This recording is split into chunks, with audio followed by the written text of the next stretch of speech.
Welcome to the NAUI 2025 Board of Directors election campaign. In this series, we're introducing you to the individuals running for one of the 3 available seats on the NAUI Board of Directors. Each candidate was asked the same 8 questions compiled by the NAUI Elections Committee. Their answers reflect their leadership style, values, and vision for the future of NAUI. We'll be interviewing each candidate one at a time, so let's meet our 9th candidate. Question number 1. Respectfully, how do you ensure accountability and transparency in board decision-making? So for that, when I serve on the board of directors of the fire department where I live, all of our meetings are open to the public. So taxpayers can come and sit in on all the meetings. Also, all of our minutes are posted online. So any minutes, any budgets, anything we're discussing, people have access to. You can go online and get it. I know right now that NAUI is posting all the board minute meetings on Core. I'd like to see us actually look into making the meetings available online live. I'm not saying that the membership be engaged where they're, because it could take forever, but I could see us having where people could monitor the meetings online. I mean, and at the end of the meetings, even have the opportunity to have an open session, open mic. We do that with the fiscal court here where I live. Obviously, the public does not get involved in all of the discussions about everything that goes on, but at the last 10, 15 minutes of every meeting is an open public comment section. I think that would be a wonderful way to engage some of the membership. Similarly, I serve on one of the committees. I could see us having those committee meetings be available online.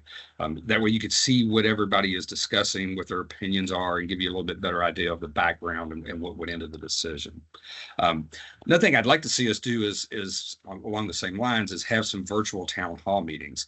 We've done that in the past. I remember when Cliff, the CEO, was hired, we did have a virtual town hall. I sat in on it. I didn't engage in it, but I did sit in and gave an opportunity to see what was going on. But on that, for instance, we are a worldwide organization. We do need to think about the timing of these meetings and make it where at least periodically we're having either town hall or board meetings where we're looking at, could someone in Southeast Asia, can someone in the Middle East, are they able to interact live with us? I think those would be great ways for us to engage the membership and have the transparency. But I think the best thing to do is everybody get involved. We are a great organization. We are a democracy. We have an elected board. Obviously, we're doing that right now. We don't have a private equity firm that's telling us what to do. We are NAUI. So what I would tell everybody to do is run for the board, sign up to be on some of these committees, watch all these YouTube videos that they're going to post, and watch everybody's the interviews with each of the candidates and vote. When I looked at the slate of candidates, I was really impressed. We have 11 people that are really highly qualified that are willing to do this. Take the time, get to know what everybody's positions are and vote. And more importantly, or just as importantly, reach out to the other members you know and get them to engage, get them to look at the videos, get them to read the bios, and get them to vote. Question number 2. How do you manage potential conflicts of interest within a board or organization? This one, when I saw this question, I really got to think about it. The best way to do this is just be transparent and disclose things. We got a lot of sub-markets in what we call the scuba industry. We all, in addition to training, we're doing travel. A lot of us are engaged in equipment sales. We got research, public safety, all these different business models that all form that greater scuba industry. But they also can create potentials of conflict of interest. A conflict of interest does not necessarily mean that you can't participate, you can't have an opinion, but it does need to be disclosed. Anytime there's even a slight potential that there is a conflict of interest that may come up later and cloud what people think of your decision, you need to disclose it early and often. Let everybody know. When I saw this question, I was reminded a couple of years ago, I served on the tax appeals board where I live. And what we would do is we would hear where a homeowner or a property owner would complain or protest the assessment that it's being used to tax their property. And on that committee with me back then, there was a real estate agent and he wanted to recuse himself. He goes, "Hey, I sold this guy that's appealing his taxes. I sold him his house." And the Oak County attorney, I loved him dearly. John looked at him and goes, "Did you sell him this house?" He's like, "No, I sold him a house like 5 years ago." And John's reply was, "You can't recuse yourself from it. Only recuse yourself from this decision-making if you cannot be objective." I live in a relatively small community, and what John's point was is we all know each other. And so if everyone recused themselves just because they had knowledge of the parties or the properties, there was no way we were going to hear anything. So really these conflicts need to be disclosed. And if there is a chance of it making it where you can't be objective, then absolutely you need to recuse yourself. Question number 3. What strategies would you recommend for diversifying NAUI Worldwide's revenue streams? This question, when I saw it, I was reminded immediately of the association that NAUI has right now with Avello Labs. For the people that don't know, right now NAUI, or NSG, is the distributing entity for Avello equipment to some of the Avello dive centers. I teach for Little Dive Center, and we are an Avello dive center, but all of our equipment comes through NSG. So when I order a jetpack or I order a tank, it comes through NSG. And that got me thinking about other ways that we could take that model and go further with it. Now, if you don't know, NAUI owns the building where the headquarters is, and it's a mixed use property. So the front of the building is an office, the rear is a warehouse, kind of distribution center. And that's what we're doing now, is NAUI is using that distribution center to distribute Avello products. We also have in place, clearly, a distribution infrastructure. So if you order a backpack or you order slates, they're coming through NAUI. So that mechanism already exists. So there is the potential for us to look into other avenues of using that distribution to gain more revenue. So I could see us distributing training materials for, maybe different training, not other training agencies, maybe like Dan or something like that, where we could be a distributor and generate revenue off of things, distributing for them. The other one that I really like is that we use a lot at local dive centers are dual course offerings. We've had a great success with the advanced open water and nitrox dual kits, rescue diver and first aid, master diver and training assistant. We've done really well with those. What I did myself here recently is I co-taught a Avello and a master diver course. So what I did was we marketed it as a joint class where somebody could pay a discounted fee instead of paying 2 standalone fees, and they end up with an Avello and a master diver certification. Obviously, because we're not tied directly together, what I ended up doing was teaching the Avello course, then certify them on Avello, and then turn right around and taught them the 8 master, or use the Avello equipment on the 8 master diver dives, which allowed them to get great experience on there. But that is a way of us generating more revenue by those dual kits. A couple other things that I thought of when I saw this question was there's a tremendous growth potential right now in free diving and in technical diving. At our shop, we're seeing a lot of interest in technical diving, and although I'm not a free diver, we are getting a lot of people signing up for free diving courses. So these are other revenue streams that are out there. And the one that I'm close to, I'm very active with Boy Scouts and with Scouting America. So that makes me think about the young divers. We have the young aquatic explorers. We have junior certifications. Those are markets that we really have. I don't want to say we're untapped, but we could expand what we're doing with those markets. Question number 4. How would you approach fundraising in support of NAUI's programs and long-term goals? Right now, we do have the partnership with Four Oceans and the bracelets, where portions of the revenue from those are going to help fund the diversity scholarships. I could see us using that model and even expanding it. I could see putting the Four Oceans or the diversity scholarship information or logos on hats, bags, things like that, and having a portion of that revenue go to help fund those programs. We also have the ability, or at least the opportunity, to reach out and maybe partner up with some of the other partners in the industry, like manufacturers and different equipment and accessory manufacturers. Again, these are just names I was thinking of. I could see us getting an Akona or a Stall Sack bag that has the NAUI Four Oceans logo, or having a Seafear or Space Fish Army rash guard that's got NAUI diversity info on it, or the logos on it. So those would be ways that we could then generate revenue that would help fund those programs. But one thing when I was thinking about these programs, it came to my mind the NAUI diversity program. So I want to talk about it real quickly. That's a great program. I'd really like to see that expanded to other regions and other submarkets, but I would have one suggestion. I personally believe that mentor, or that diversity scholarship should include a mentoring, where anyone that is the candidates, when they get awarded the scholarship, they are also given a mentor, or maybe more than one mentor. That way you would have a active NAUI member that can help them along, not only in their training, but then after they are graduating, they're a member, have them be a resource that they could reach out to when they're interacting with NAUI. I think one of the issues that we really need to look at with that diversity scholarship is retention.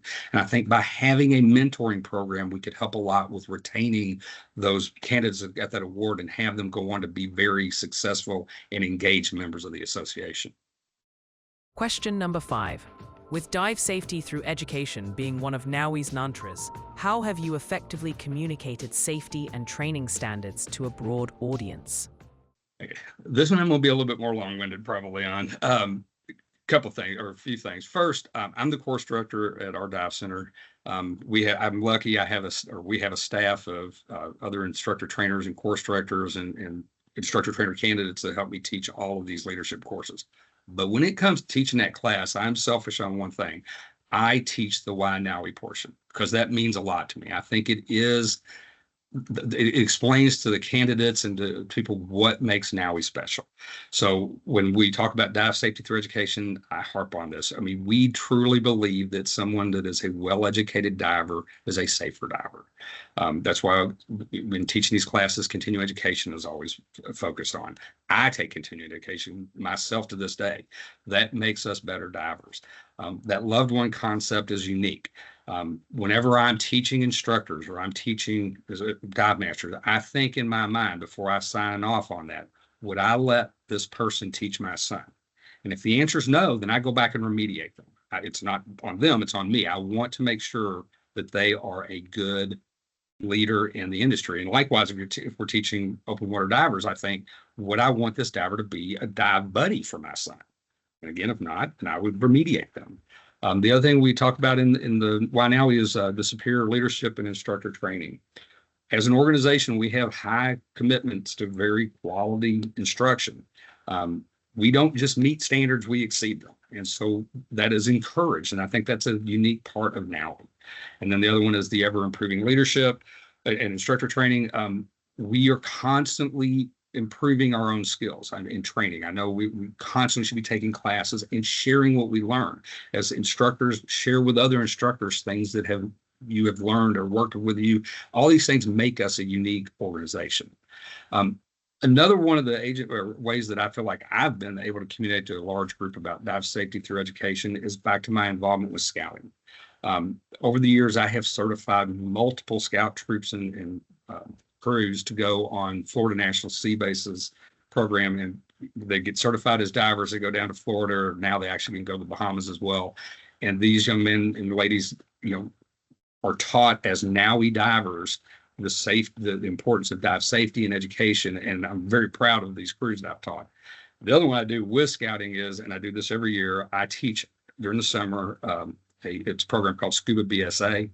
And it's an intro that is unique to scouting. But over that, I have taught over 900 kids at scout camp over the last 9 years, those intro classes. And a large number of those kids have come back and taken courses from us, NAUI courses, and gone on to be successful NAUI divers.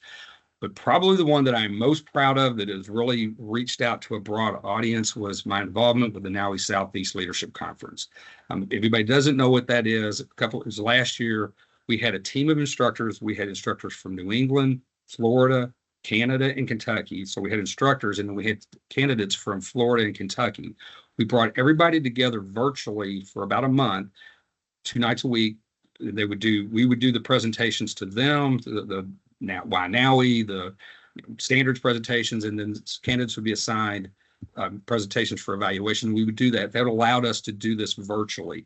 Then they were brought together at the end, and some of them came here to me, and then some of them went down to Florida, and they finished their in-person instruction there. But during that, we had a wonderful opportunity. We had presenters in the United States, Canada, South America, and Europe.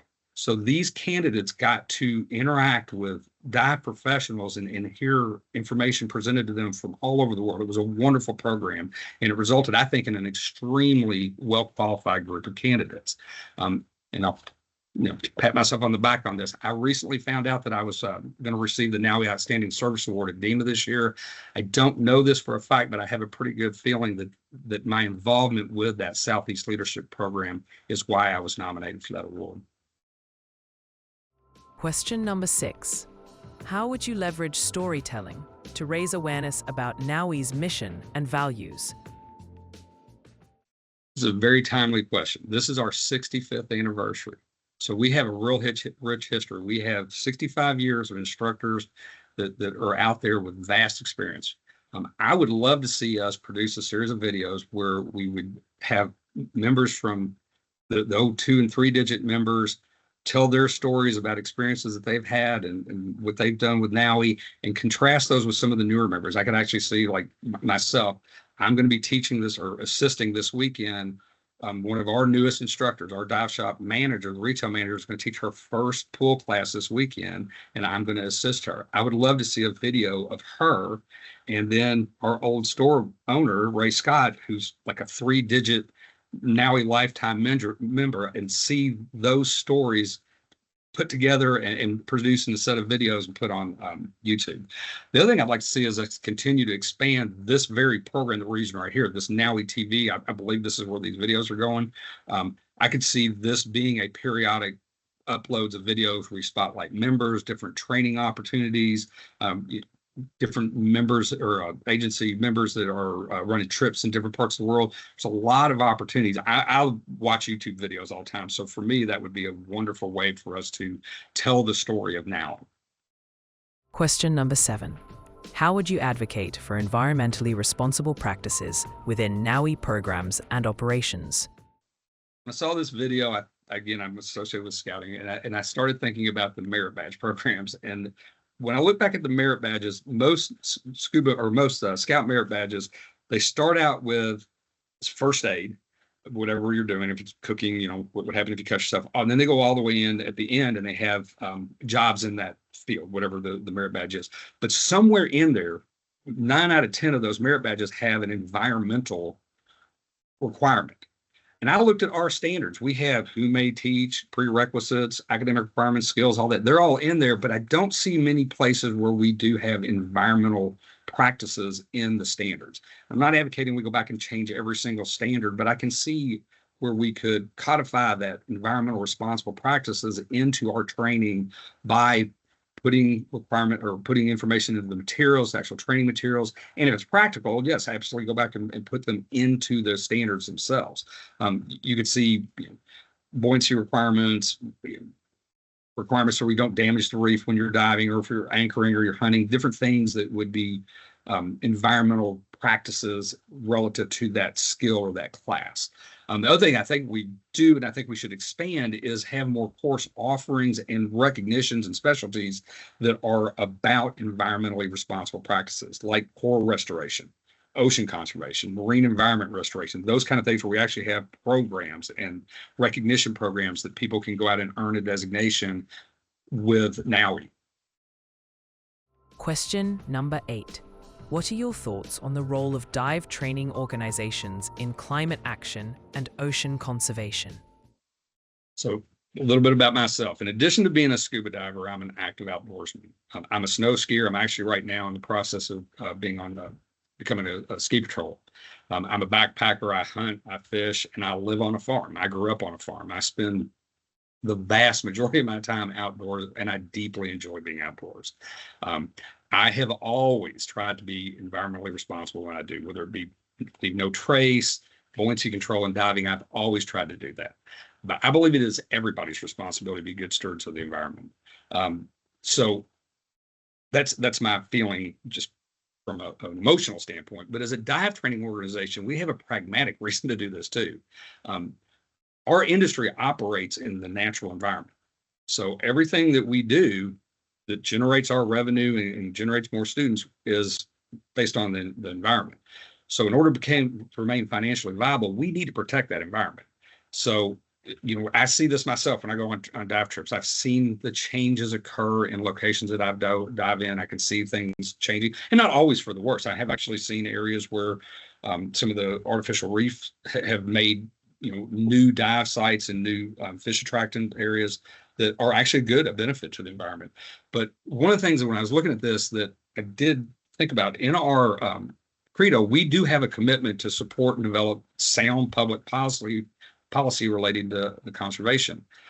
We need to take that seriously as individuals and as an association. We need to lobby local governments, national governments, state governments, when there are things on the ballot or initiatives that are before these legislatures. We need to be actively lobbying so that we can get them to step up. I'm a member of Ducks Unlimited. We hunt, but we also fund wetland conservation because there's no wetlands. There's no place for me to duck hunt. And likewise, if we don't, as an organization, help fund and lobby for environmental practice, we're not going to have the locations to dive on that we do now.